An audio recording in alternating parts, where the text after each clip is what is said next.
Supongamos que los líderes de las fuerzas políticas de este país están dispuestos con voluntad cierta a abrir un diálogo orientado a la reconstrucción económica y social de la España pospandemia. Esto, que algunos pueden considerar con razón una utopía, sería el horizonte en el que cobran sentido mis reflexiones en este discurso de conmemoración del Día de la Constitución 2020.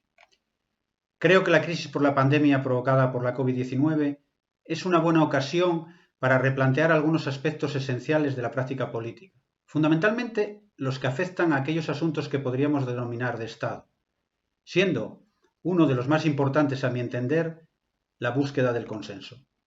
Fíjense en la singularidad de la situación, que en esta ocasión la forma de dirigirme a ustedes nada tiene que ver con el formato utilizado en otras ocasiones.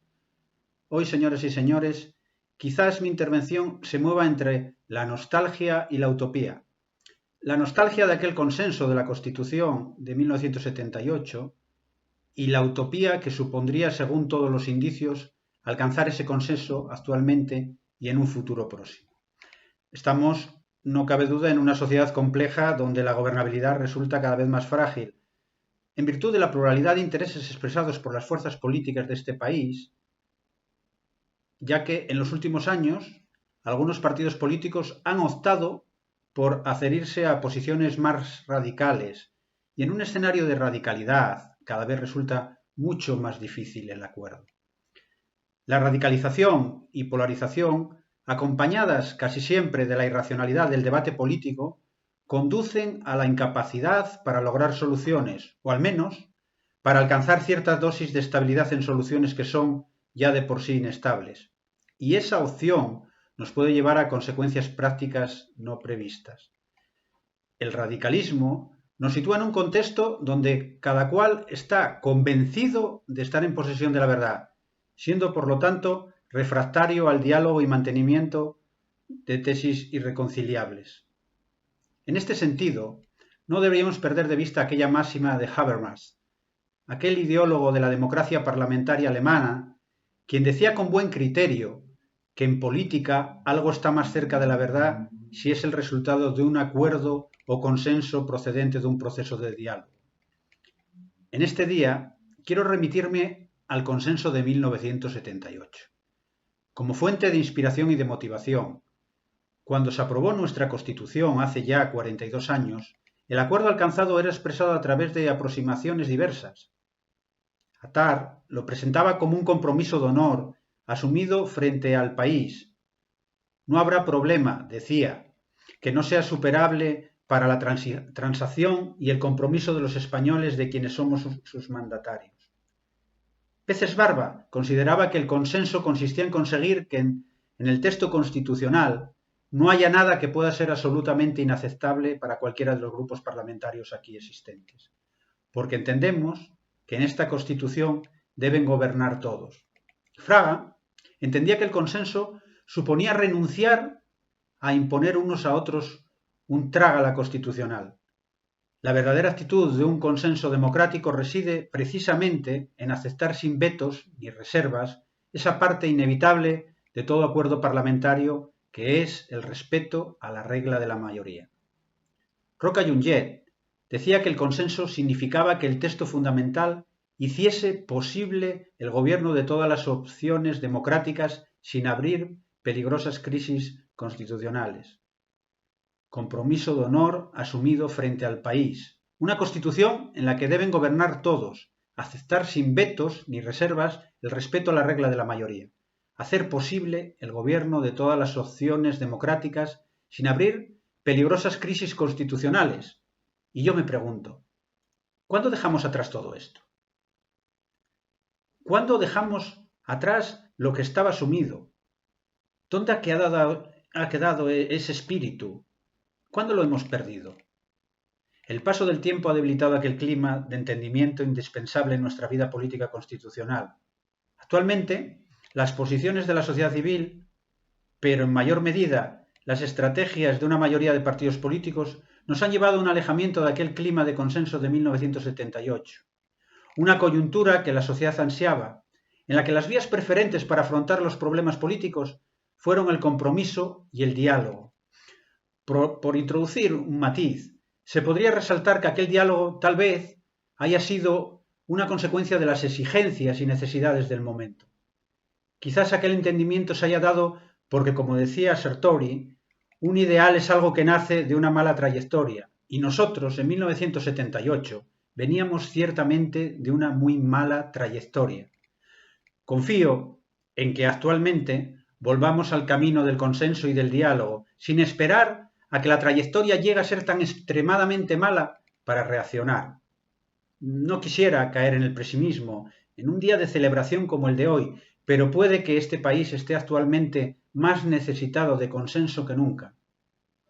Siendo conscientes de que el consenso siempre es el mejor mecanismo procedimental para el sano ejercicio de la deliberación política, y siendo conscientes también que para que ese consenso dé frutos, debe ir acompañado de la concordia y de la sana práctica del diálogo, la escucha y la comunicación. Consenso, diálogo, concordia. 3 grandes principios de la democracia. Y lo son porque el lenguaje racionaliza las conductas y las orienta hacia la serenidad del consenso. Porque sin diálogo es imposible llegar a grandes entendimientos en espíritu de concordia. Y porque sin concordia, la colectividad ni es propiamente sociedad, ni tampoco puede articularse en Estado. Frente a la política actual en la que prima la imagen y las técnicas de puesta en escena, frente a esa política como espectáculo y como narración dramatizada de la actualidad, quizás ha llegado el momento de recuperar el uso de la palabra. Tal vez ha llegado el momento de pasar de una política impostada a una política de las circunstancias y de los acuerdos. Una vez logrados esos consensos, tiempo habrá para que se escenifiquen probablemente no con la mejor retórica parlamentaria, pero sí con la más cuidada estética ante los medios. No podemos ni debemos pasar por alto que sin consenso es imposible llevar a cabo reformas duraderas, estables y con visión de Estado. Unas reformas imprescindibles para poder avanzar en este momento político de tremenda ebullición social, en esta situación actual conflictiva, paradójica e incierta, consecuencia de la crisis que estamos padeciendo. Y con esto no quiero decir que el consenso deba colonizar la democracia ni fagocitar el conflicto. Soy consciente de que el conflicto es a veces necesario en la medida en que introduce nuevos impulsos a la vida democrática e interrumpe las rutinas burocráticas que supondría un asentimiento permanente. Pero me considero en total desacuerdo, y más como presidente de la Junta General del Principado de Asturias, con esas posturas que ven los parlamentos como campos de batalla donde solo tienen cabida la fuerza, la escenificación y el pensamiento estratégico. La esencia del parlamentarismo, conviene no perderlo de vista, no es votar en contra de lo que otro grupo parlamentario va a defender, sino votar en contra de lo que ya ha defendido. Pienso que es el momento de sacar a relucir nuestra verdadera dimensión humana y política, algo que se hará patente en consonancia con el respeto que mostremos al que discrepa, al diferente, y con la capacidad que tengamos para ponernos de acuerdo en beneficio de los ciudadanos.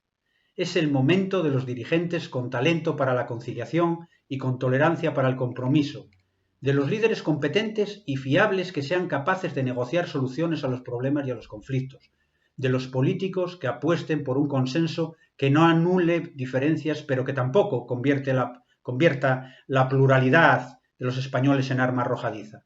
Hoy, al igual que en 1978, debemos ser conscientes de que el futuro pasa por entenderse, por hacer concesiones y por buscar la verdad que nadie tiene en exclusiva. Quizás ha llegado la hora de poner en práctica los versos de Antonio Machado. Tu verdad no, la verdad. Y ven conmigo a buscarla. La tuya, guárdatela. Nada se encuentra más alejado de una convivencia civilizada que la pretensión del monopolio de la verdad, así como la transformación del diálogo en difamación y descalificación del resto de contendientes. Por eso, es también momento para la moderación, una moderación como sinónimo de buena disposición y como término opuesto a la arrogancia y a la prepotencia. La política no se puede basar exclusivamente en la descalificación del adversario, ni en esa campaña negativa que pone continuamente en entredicho la capacidad de quien gobierna y su honradez. Eso es algo que puede abrir abismos insalvables. El diálogo, la moderación y la búsqueda del encuentro se tornan fundamentales para la reconstrucción de la España pospandemia, sin olvidarnos de algo imprescindible como es la voluntad. Comenzaba mi intervención hablando de voluntad y finalizo de igual manera. Ya Ortega, ya por 1921, cuando se publicó su obra, La España invertebrada, se hacía la siguiente pregunta: ¿tendrá España la voluntad de rehacerse? Yo, un siglo más tarde, me pregunto lo mismo. Nuestra Constitución ha permitido que durante más de 40 años hayamos podido luchar juntos por la libertad y el progreso de este país. Hagamos que continúe siendo así y no olvidemos que en su preámbulo ya proclama la convivencia democrática. Además, como primer objetivo de la voluntad constituyente. Feliz Día de la Constitución.